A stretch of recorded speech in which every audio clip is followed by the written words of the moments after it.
जो चरण में है और जो मस्तक पे है वो खाली बर्फ।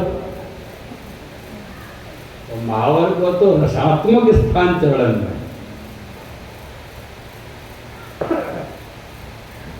मेरे प्रियजनों,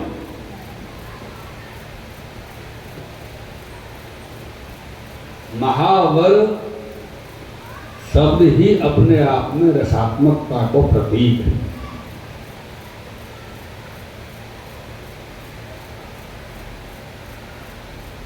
ये ठाकुर जी महावर धराए अपने श्रीहस्त से।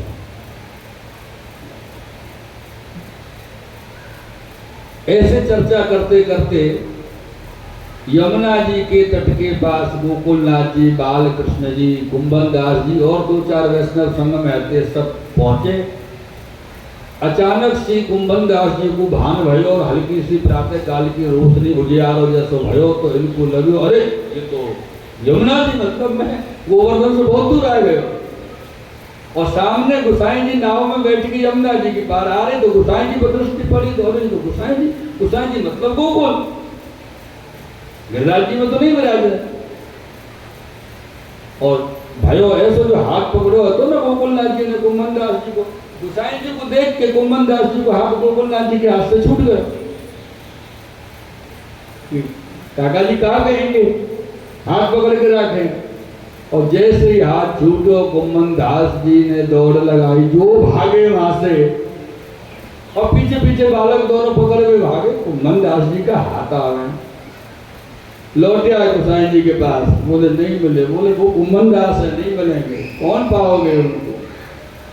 पर गोसाई जी के मन में विचार आए कुंभन दास तो कबू या आए नहीं है, गोवर्धन गिरिराज जी से बाहर गए नहीं है, तो उनको तो मार्ग भी नहीं पता होगा, कहीं भटक जाएंगे रास्ता में, भूल जाएंगे रास्ता।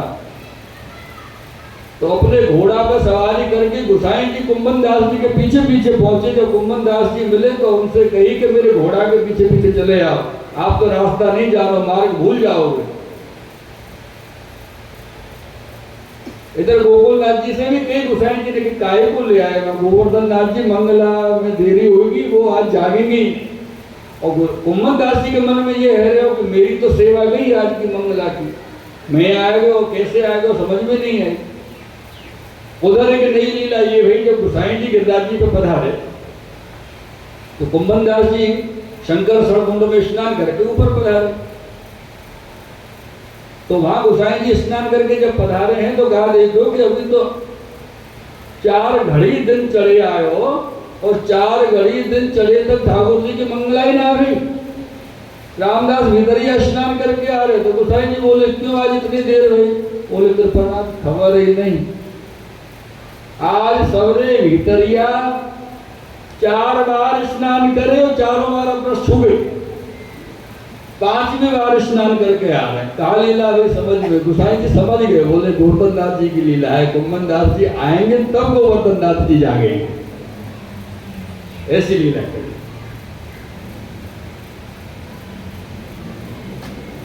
या प्रकार से श्री गोवर्धन नाथ जी इतने श्री कुंभन दास जी के ऊपर प्रसन्न रहते हैं। एक दिन श्री गोवर्धन नाथ जी कुंभन दास जी के संग खेल रहे और खेलते खेलते समय भयो तो कुंभन दास जी तो दर्शन के लिए पधारे। तो गोवर्धन नाथ जी ने कही कि आप कहाँ जा रहे हो। तो बोले दर्शन को। मैं यहाँ हूँ। बोले नहीं, वो को जो महाप्रभु जी ने पधराया स्वरूप है ना वहां के दर्शन करना, आपको भरोसा नहीं करना, आप तो स्वतंत्र हैं, आपको क्या आज है कल आपको मन नहीं हो तो जो महाप्रभु जी ने पधराया वो कहीं नहीं जाए, मंदिर छोड़ के वहीं मिलेंगे, क्या लिए मैं वहां दर्शन करके जाऊँ। एक दिन श्री कुंभन दास जी सेवा से पहुंच के चंद्र सरोवर पे आए तो वहां कहा देखो कि एक माली बड़े सुंदर सुंदर आम लेके आयो, टोकरी भरी हुई, और चंद्र सरोवर में उन आमन को धोए के और अपने वस्त्र से बढ़िया साफ करके पहुंच के वहां आम रखे। आमन पर दृष्टि पड़ी कुंभन दास जी की। कुंभन दास जी बोले क्यों भैया क्या पैसा के आम। तो बोले 10 रुपया लूंगा। और कुंभन दास जी के पास तो 10 पैसा ना है, रुपया की क्या चले। और कुंभन दास जी ने मन में विचार किया, हम तो बड़े सुंदर है गोवर्धन नाथ जी के लाए, और ये 10 रुपया बिना देगो ना है। तो बोले कोई बात नहीं। मन ही मन में श्री गोवर्धन नाथ जी से विनती कर रही, बोले महाराज आम जो है बड़े सुंदर आपके लायक है, आप आए के अरोग लो। ठाकुर जी गोवर्धन दास जी पधारे, आम अरोगे, मालिक को खबर भी नहीं पड़ी और आम अरोग के पधार गया। मालिक बोलो मथुरा जा रहे हो बेच में, कुंभन दास जी बोलो तू कछू कर, अपने तो ठाकुर जी अरोग। मथुरा गए, मथुरा में जाके एक क्षत्रिय मिले, 2 जने संग में, एक राजपूत હતો क्षत्रिय, एक ब्राह्मण, दोनों संग में।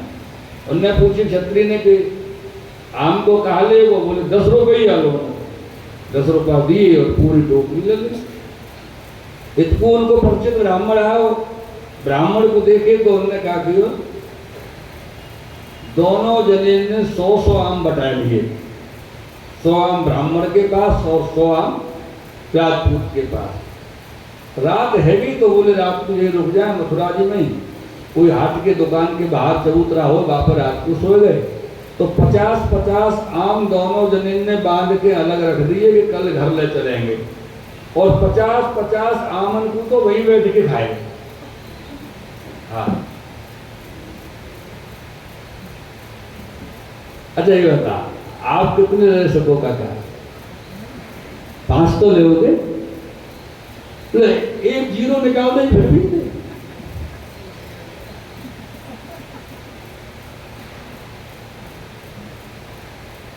50-50 आम दोनों ने लिए, आम प्रसादी लेके। अब इनको कहा पता प्रसादी आम है, ये तो कुंभन दास जी जान रहे, ठाकुर जी जान रहे, ये तो मालूम मालिक को भी खबर नहीं होती कि मेरे आम प्रसादी हो गए, ठाकुर जी हरोगे। रात को सोए तो प्रसादी आम के मिस करके ठाकुर जी कृपा किए, दोनों को दर्शन स्वप्न में भये। जब प्रातः काल जागे तो राजपूत क्षत्रिय ने ब्राह्मण से कहिए गोवर्धन नाथ जी के दर्शन भये, गोवर्धन नाथ जी कहाँ है, कौन है? तो ब्राह्मण देवता बोले कि यहाँ से 7 कोस दूर गोवर्धन पर्वत है, वहाँ गोवर्धन नाथ जी है। तो बोले तू जान है? बोले हाँ। बोले बड़ो कर्म फूट है, जानते भयो दर्शन करे तो वो ना जाए वहां पर, मोल है चल। तो बोले मैं कह चलूं? तो क्षत्रिय राजपूत ने कही कि मैं तो जो मेरे पास 50 आम है ना वो दे दूंगा, चल। और सुन 5 रुपया और दूं, इतनी बड़ी बात कर रहे। अब वो ब्राह्मण बोले भैया पहले, हाँ पीछे का भरोसा।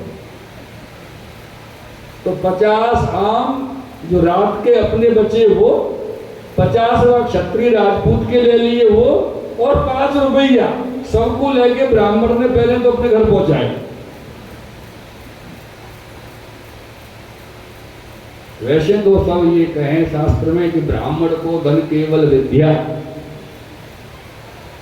पर ऐसे कछुक जो अपवाद हैं ब्राह्मण समाज में, उनके कारण कहा जाए कि ब्राह्मण को धन केवल भिक्षा, जो अपवाद रूप हैं, सबके लिए नहीं।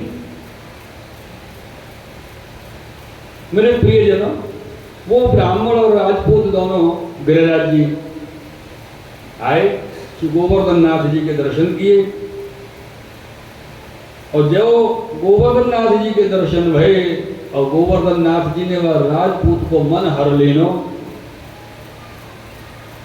वह राजपूत ने ब्राह्मण से कही कि ऐसा कर भैया, मेरे ये जो अस्त्र शस्त्र मेरे कंधा पर बंधे हैं ये सब ले जा, मेरे पास 15 रुपया है, 5 रुपया और ले जा, मेरे अस्त्र शस्त्र को सबको मेरे घर पहुंचा दीजिए और कह दीजिए अब मैं ना आऊंगा।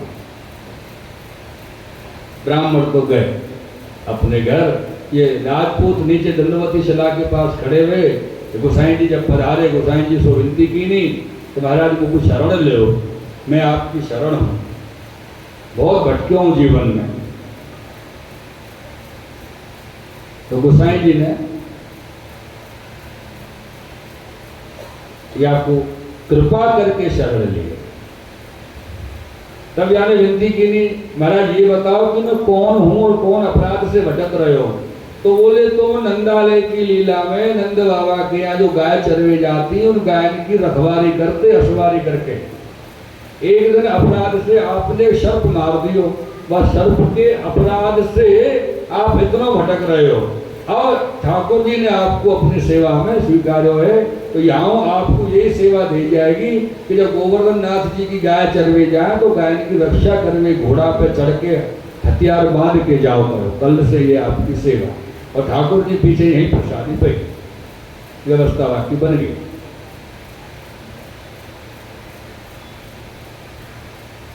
अब तो ये चलवे लगो, जब ये चलवे लगो नित्य सेवा में जाएगा कि दो बेटा है वो आए लौट के, बोले पिताजी कहाँ रह गए हो? तो बोले भैया ऐसा समझियो कि तुम्हारे पिता मर गए हो, है ही नहीं दुनिया में, तुम तुम्हारे घर बार संभालो। बेटा ने सोची पिता तो बैरागी भयो, अभी आसो का है, बेटा अपने घर गृहस्थी संभालने लगे और ये सेवा में। तो कुंभन दास जी के द्वारा गोवर्धन नाथ जी ने उन आमन के मिस करके या राजपूत पर कृपा करी। कहां से और वो भी बिना पैसा के आमर हो गए। यही को नाम तो भाव है। वो वाला भाव नहीं कितने रुपए किलो है, वो वाला भाव नहीं, ये हृदय के भाव की बात है।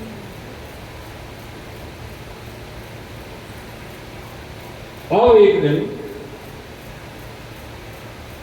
रामदास जी ठाकुर जी को श्रृंगार कर रहे हैं।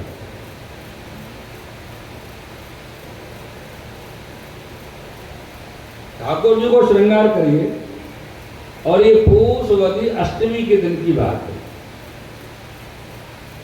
तब ठाकुर जी रामदास जी से बोले, और कुंभन दास जी कीर्तन कर रहे अपने पौरी में बैठ के।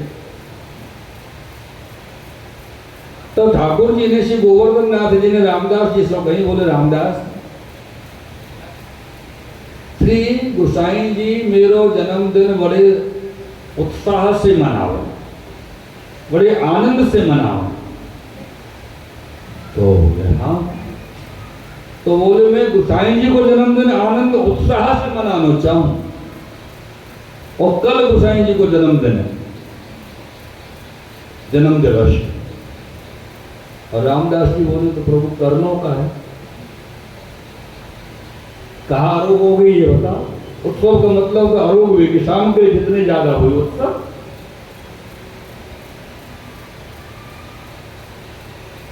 तो श्री गोवर्धन नाथ जी ने रामदास जी से कही, बोले जलेबी अरोगे, कल जलेबी बना, क्योंकि जलेबी रसरूप हो ना, रस से भरी हो। प्रत्येक जीव को जो वल्लभीय वैष्णव है उनको जलेबी जैसे लेना चाहिए। ऊपर से थोड़े से कठोर, अंदर से रस संपूर्ण मात्रा में भरे हो। अगर ऊपर से कठोर ना होंगे तो रस बिखर जाएगा।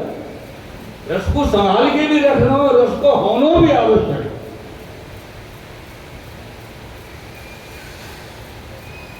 जब जलेबी रोग में किया क्या किए, और जन्मदिन के मंडान की आज्ञा किए, और कल जन्मदिन है योग कहे। तो रामदास जी ने कही महाराज सामग्री कैसे होगी? तो बोले सब सेवकन को इकट्ठो करो। रामदास जी ने कुंभन दास जी से कही, और सब ये संधु पांडे, माणिक चंद पांडे और जो अपने वैष्णव हते निज घर के पर करके सबको एकत्रित कियो। और बोले कल तो गोसाई जी को जन्मदिन मनानो है, उत्सव करनो है, और श्री गोवर्धन नाथ जी की आज्ञा है कि जलेबी उत्सव हो। जलेबी उत्सव तो और कुछ नहीं, सब इकट्ठो करो। तो सदु पांडे, माणिक चंद पांडे या सदु पांडे ने कही कि देखो भैया मैदा और घी की सेवा मेरी, बाकी व्यवस्था कर लो। और सबसे बड़ी चीज तो घी, और घी और मैदा तो मिल गए, खाने की जरूरत है। कुंभन दास जी ने सोची वो सेवा आई है, कुंभन दास जी सीधे गोवर्धन नाथ जी के मंदिर से निकले, गिरिराज पर्वत से नीचे आए और सीधे जमुनावता अपने गांव पहुंचे और वहां जाके कहा देखे कि अपने घर में जो भैंस हो गए ना, भैंस बाकी 4 बच्चा, 2 पड़िया और 2 पड्डा। वो पड़िया 2 और पाड़ा 2, वो चारों उनको 5 रुपया में बेचा है और 5 रुपया में बेच के वो 5 रुपया लाके रामदास जी को दे और मेरी तरफ से ये सेवा। और सब वैष्णव लाए, कोई रुपया लायो, कोई 2 रुपया लायो, कोई 2.5 रुपया लायो, कोई 1.5 रुपया लायो, ऐसे सब 21 रुपया इकट्ठे हुए गार्डन सेवा के लिए। 21 रुपया और 21 रुपया की खाड़ मंगा डाली। दिन तो गयो व्यवस्था करने में और सेवा में, अब कल को उत्सव करना है। आज पूरी रात्रि जलेबी सिद्ध हुई, इतनी जलेबी सिद्ध करी, रात भर जलेबी सिद्ध करी सेवकन। प्रातः काल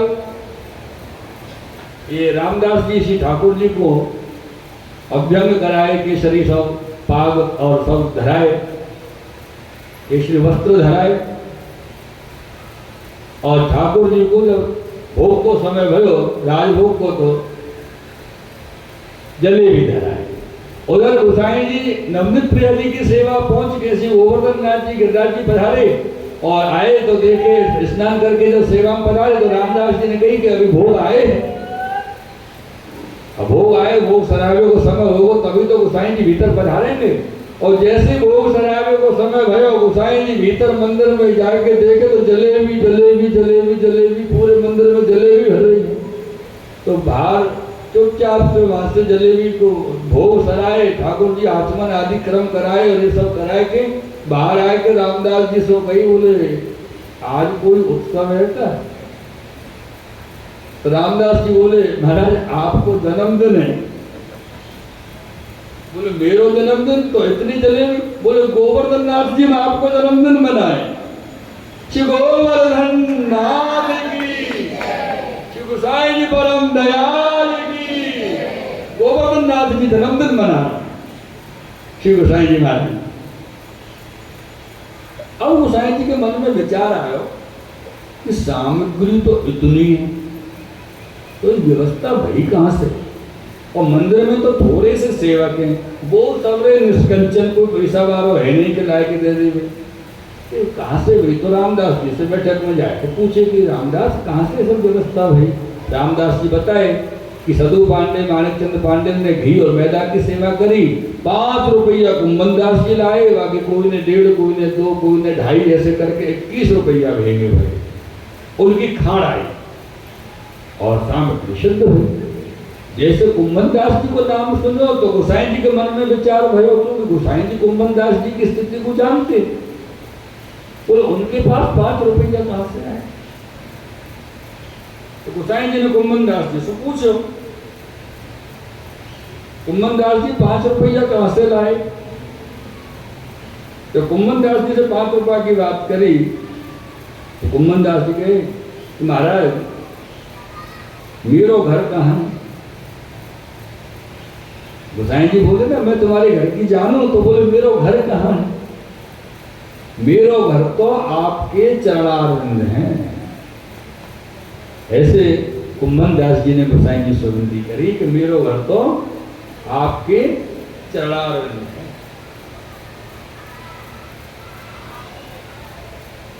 तो महाराज ये 2 पाड़ा और 2 पड़िया आती, जो घर में ज्यादा आई उनको बेच के 5 रुपया ले आए। अपनो शरीर, प्राण, घर, स्त्री, पुत्र बेच के आपके अर्थ लगे तब वैष्णव को धर्म सिद्ध हो। ऐसे कुंभन दास जी कहे। हम तो संसारी गृहस्थी हैं, तो हम तो वैष्णव धर्म कहाँ निभे?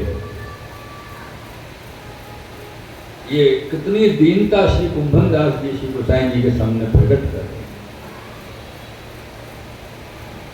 ये सब बात सुन के कुंभन दास जी की श्री गोसाई जी को हृदय भरे आए और गोसाई जी ने कही कि कुंभन दास जी, श्री आचार्य जी जहाँ पे कृपा करें वहां कोई ऐसी धन्यता हो।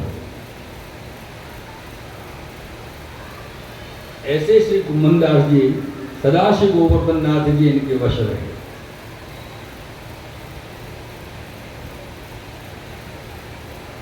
श्री कुंभनदास जी ने श्री आचार्य जी से एक बार पुष्टि मार्ग को सिद्धांत पूछो और आचार्य जी ने कही कि 84 अपराध राजसी तामसी सात्विकी भक्तन के लक्षण और प्रातः काल से शयन पर्यंत तक की सेवा को जो प्रकार है, बाल लीला किशोर लीला को जो भाव कहे हैं, जो जा पर श्री गोवर्धन नाथ जी की कृपा होगी सो या काल में पूछे हो।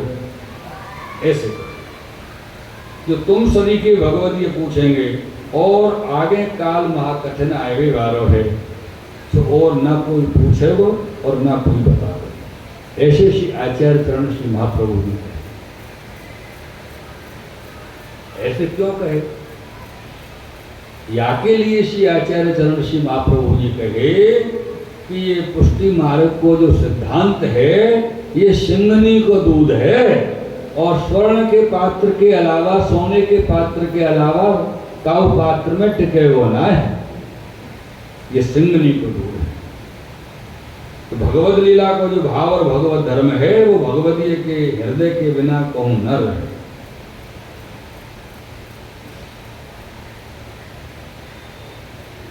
एक दिन श्री गोसाई जी विराज रहे तो कुंभनदास जी ने गोसाई जी से विनती करी, बोले कृपानाथ मेरे घर में स्त्री है, 7 बेटा हैं, 7 बहू हैं और एक भतीजी है। तो भतीजी के मन में तो थोड़ा भाव है, बाकी और कोई के मन में भाव नहीं है, या वो कारण का है। तो श्री गोसाई जी आप और भी वैष्णव आश्रम में वहां आते तो सब वैष्णवों को सुनाए के एक बात कही, बोले सब ध्यान से सुनियो, एक पुराण की पुरातन बात आपको बताऊं। गोसाई जी ने आज्ञा की है। बोले ब्राह्मण हतो और वह ब्राह्मण के पुत्री अपने घर में कोई बेटी हो तो कोई आवे जावे वाला हो, विवाह योग्य हो मानो बेटी तो अपन बात करें ना, लाला कोई छोरा हमारी छोरी के अनुकूल हो तो बताइए, और कोई आवे तो बात से अपन बात करेंगे, 2 4 6 10 लोगों से कहेंगे तब कहीं जाके एक जगह व्यवस्था ठीक जमेगी। ऐसे वह ब्राह्मण के पास मिलवे वाले ब्राह्मण आए। एक ब्राह्मण से कही, बोले मेरी पुत्री की हो कोई वर देखी हो, भाई ठीक है। दूसरा आया वहां से ऐसे ही कही, तीसरा आया वहां से ऐसे ही कही, चौथा आया वहां से कही, और संयोग ऐसा बनो कि चारों जने अलग अलग 4 गांव में गए और सगाई कराया। छोरी 1 दूल्हे 4।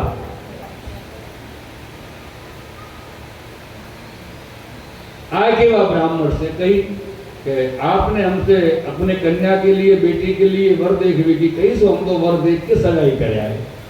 अब ये ब्राह्मण घबरा गए कि मेरे तो एक पुत्री और 4 जगह सगाई है, अब का हो, ये तुमने क्या की हो? तो ब्राह्मण बोले हमने क्या किया, तुमने हमसे कही हमने वही किया,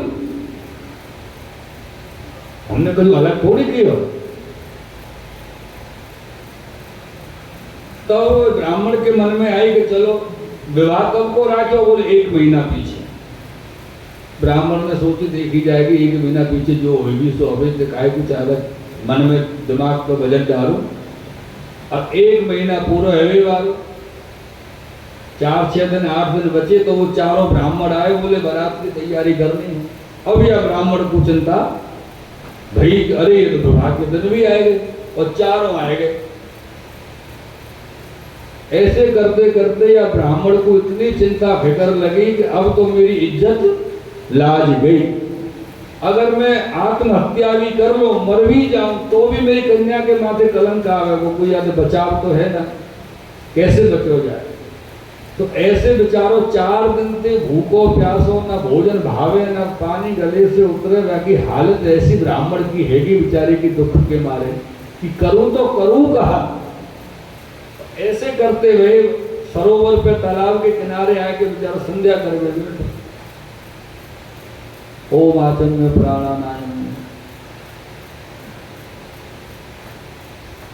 और संध्या कहाँ चित्त संध्या में जब में लग रहा होगा कि स्थिति ऐसी बेचारे की हृदय की चल रही है, मस्तिष्क सुना को फटे हो जा रहे हो कि करूं तो करूं का, 4-4 बारात आएंगे और एक बेटी है मेरे पास। तो संध्या में जब में बैठे बैठे ये ब्राह्मण हुकरी रह के रो रो बड़े दुख से।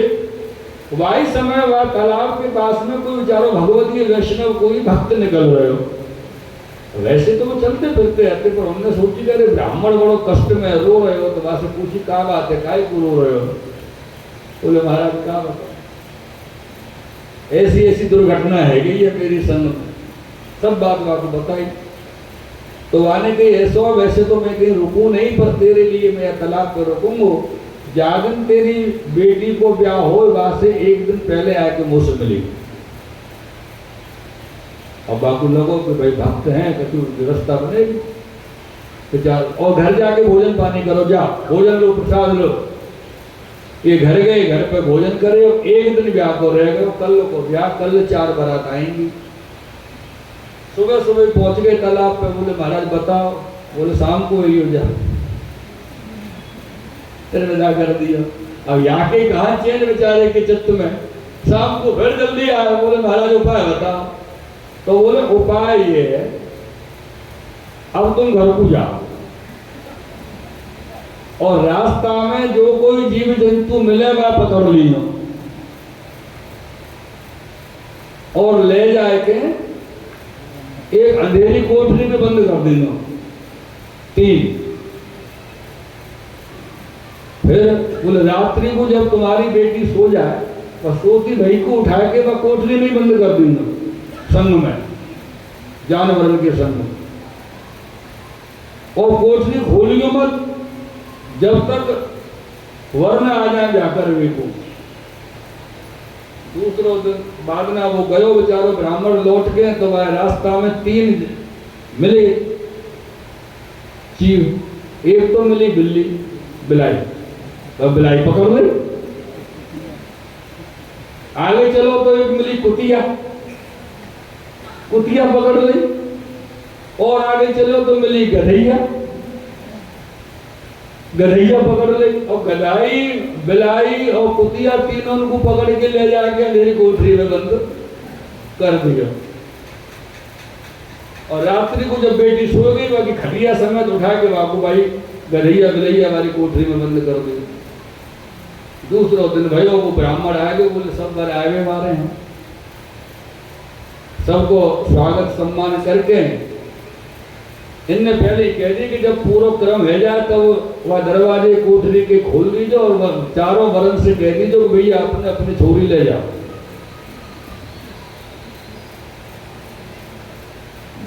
और जब वर आए, दरवाजा खोलो कोठरी को, तो वहां में बंद तो करी, एक छोरी, एक गधैया, एक कुतिया, एक बिलैया, और वहां में 4 छोरी, और चारों समान उम्र की, समान आंख, नाक, मुंह, नक्शा सब एक जैसा। वो पिता खुद नहीं पहचाने कि चारों में से असली मेरी कौन सी है, ऐसा उनको रूप रंग आया। तो कहती भी अपनी अपनी एक एक ले जा। और आगे प्राण बचे, जान बची। चारों दूल्हे अपनी दुल्हन लेके चले गए। अब वो लौट के आ तो बोले महाराज ये बताओ कि चारों में से मेरी बेटी कौन सी है, पहचानूंगा कैसे? चारों एक जैसी है कि? तो बोले चारों जमाई इनको बुलाए के अकेले में अपनी बेटी के लक्षण पूछिए, पता चल जाएगी। जाके मनुष्य कैसे, मानव कैसे लक्षण मिले, बाबू समझिए वो तेरी बेटी। अब कछु दिन पीछे चारों जमाई बुलाए, चारों जमाई बुलाए, भोजन को बिठाए, पर एक एक करके बिठाए, चारों संग ना बिठाए। एक अकेले बिठा में वहां से पूछे कि भैया ये बताओ जमाई जी हमारी बेटी के लक्षण कैसे हैं? तो उन जमाई ने पहले ने कही कि आपकी बेटी वैसे तो ठीक है, पर बाकी लक्षण जो बिलाई जैसे हैं। हम घर में कोई चीज ठाकुर जी के लिए भी लेके आवे, बाबू को चोर के खा जाए, और जब तक 5 घर में मुंह नहीं मारा बाबू चैन नहीं मिले। तो वो समझ गए कि ये मेरी बेटी नहीं। वो जमाई विदा करे, दूसरे को बुलाया, भोजन पे बिठाया। अरे बात पूछी, हाँ जमाई जी बताओ हमारी बेटी के लक्षण कैसे हैं? तो बोले आपकी बेटी वैसे तो ठीक है, पर बोले जब देखो जब कुतिया की तरह भौंकती रहे। कुतिया के सेवा के लक्षण है।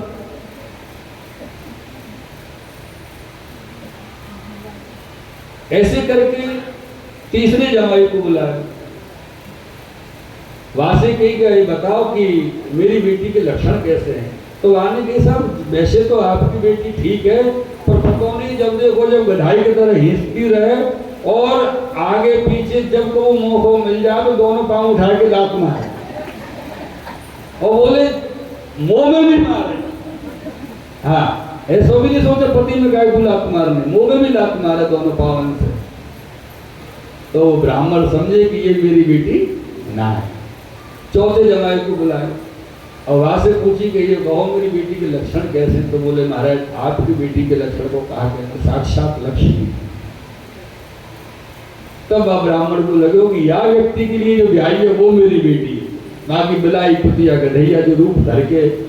तो गोसाई जी को कहवे को अभिप्राय है तो कि जाके अंदर भक्त के लक्षण नहीं हो, वो ऐसे ही मनुष्य देह धारण करके भी यही जीव जंतु को जीवन जी रहे हो। ये उदाहरण से गोसाई जी ने सब वैष्णव को।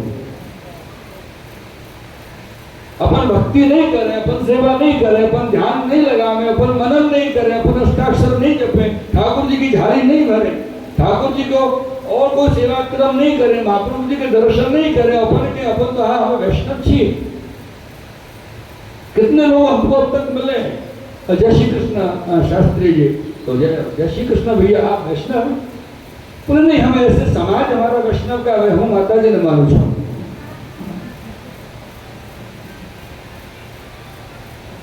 तो हमें तो वैष्णव धर्म छे। अब ये समझ में नहीं आवे कि ऐसा कौन तो वैष्णव धर्म है कि ब्याह खत्म से करना और मोहब्बत यार से ऐसा।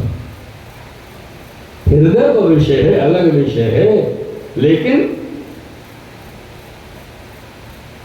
जब तक हम भगवत सेवा में नहीं लगे जीव, तब तक वो जीव मनुष्य देव धारण करके भी मानव कहलावे के योग्य नहीं है। भगवत धर्म पारवे वालो जीव ही मानव कहलावे के योग्य है। ये श्री गोसाई जी हमको या पूरे दृष्टांत से समझाए।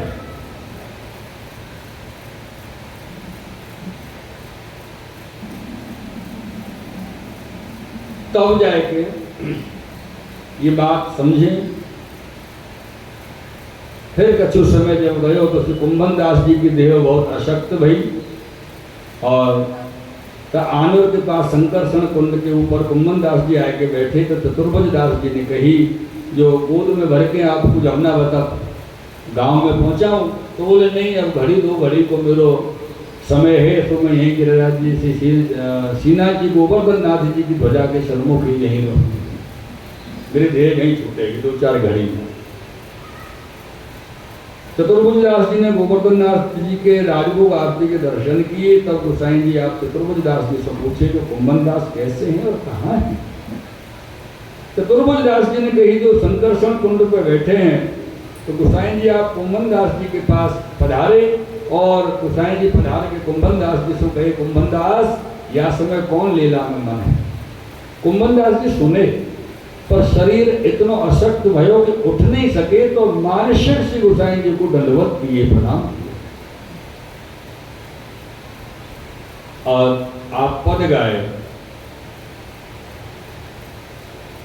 लाल तेरी चितवन चित ही चुराव, नंदगाम वशभान पुरा बीच मार्ग चलन न पावत। ये श्री कुंभन दास जी गाए और श्री गोसाई जी आप पूछे जो कुंभन दास या समय लीला में आपको चित्त कहाँ है ये बताओ? तब श्री कुंभन दास जी ने कही रसिकनी रस में रहत गड़ी। आहा, कुंभन दास जी के भाव के दर्शन करो आप। रसिकनी रस में रहत गढ़ी, कनक बेली वृषभानु नंदनी श्याम तमाल चढ़ी, रसिकनी रस में रहत गढ़ी। विहरत श्री गिरधर लाल संग कौन पाठ पढ़ी, कुंभन दास प्रभु श्री गोवर्धन धर, रति रस केल बड़ी, रसिकनी रस में रहत गढ़ी। ये पद श्री गोसाई जी के सन्मुख में समर्पित करके श्री कुंभन दास जी देह छोड़ के ठाकुर जी की निकुंज लीला में प्राप्त हुए। और तब श्री गोसाई जी गोपालपुर पधारे और चतुर्भुज दास आदि सब बेटा ने कुंभन दास जी के देह को अग्नि संस्कार किया। शयन पर्यंत की सेवा पहुंच के श्री गोसाई जी अपनी बैठक में विराजे, लेकिन आज गोसाई जी वो चित्त ठीक नहीं है, उदास है। तब वैष्णवन ने रामदास जी ने पूछी, बोले आज कहा बात है? तब गोसाई जी श्री मुख से कहे, जो ऐसे भगवती अंतर ध्यान भय अब भूमि में भक्तन को तिरोधान भयो है। तो या प्रकार से गोसाई जी अपने श्री मुक्तों कुंभन दास जी की सराहना किए बनाई। मेरे प्रियजन, हमारे जीवन की जो सार्थकता है, हमारे जीवन को जो उत्तम उत्तम लाभ है,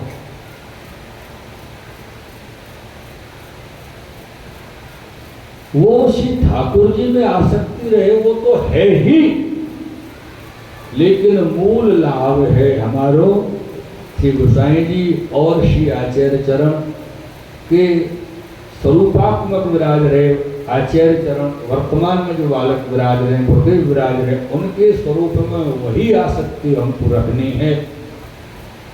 और आप यकीन मानिए, खैर मैं तो देखो आप जानो मुझको तो पहली बार नहीं सुन रहे हो, आप मुझको तीसरी बार या प्रांगण में सुन रहे हो, तो आप समझ गए होंगे कि मैं तो अनुभवी व्यक्ति हूँ, मुझको ज़्यादा जानकारी का उस चीज़ की है नहीं। पर इतनी सी बात मैं आपको जरूर कहूँगा मेरे प्रियजनों, कि हमारी बड़ाई हो कि नहीं हो, ये हम देखवे आवे कि नहीं आवे, लेकिन हमारे भगवत वैष्णव धर्म की सार्थकता यही में है। एक दिन श्री आचार्य चरण स्वरूप विराजमान श्री गुरुदेव ये कहें कि जो फलाना मेरो वैष्णव तो ऐसो जीवतों की वाकई अपन कहा बात है। ये समझ लो कि वाह समय वाह क्षण वाह पल आपको लीला में प्राप्त किए हैं, कोई नहीं रोक रहे। ये भाव अपने हृदय में सदैव रखना, ये शिवल्लभ की कृपा है। कोई शिवल्लभा मेरे तो आधार, शिवल्लभ के चरणारविंद,